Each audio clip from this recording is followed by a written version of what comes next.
Israeli airstrikes that killed 7 aid workers from the World Central Kitchen Relief Agency Monday unleashed international outrage. In response, President Joe Biden held a 30-minute phone conversation Thursday with Israeli Prime Minister Benjamin Netanyahu, demanding accountability for the strikes and more aid and protection for civilians. Hours later, Israel announced steps to allow more aid into Gaza, including allowing the processing of shipments through its Ashdod port and increased aid from Jordan through another land crossing. Israel has apologized for the strikes and dismissed 2 officers, saying they violated standard procedures.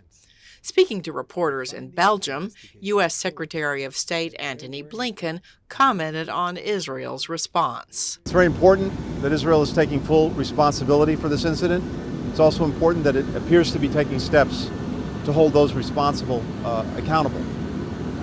Even more important is making sure that steps are taken going forward to ensure that something like this can never happen again. Some 200 relief workers have been killed in the war so far, and some analysts told VOA the strike on the World Central Kitchen convoy was a galvanizing event after so many other civilian deaths. It sharpened the focus on this concern that's been there for a while about civilian protection, as well as the hints of a growing famine inside of Gaza.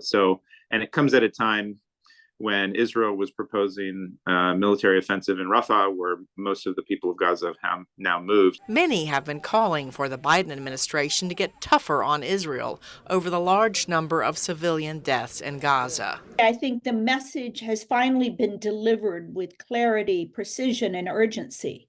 Whether it's been received and what measures Netanyahu and the Israeli government are going to take, because what these first steps are merely immediate reactions, not the full revision of policies and procedures and accountability that is needed. Demonstrators disrupted the Israeli parliament earlier this week. The protest highlights growing pressure on Prime Minister Benjamin Netanyahu for failing to bring home Israeli hostages.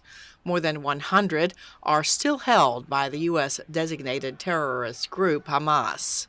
The war between Israel and Hamas began October 7th, when Hamas militants stormed into southern Israel, killing some 1,200 people. Israel has responded with a 6-month-old offensive, killing more than 33,000 Palestinians, according to Gaza's health ministry, and prompting international criticism of its conduct of the war. Cindy Saine, VOA News, the State Department.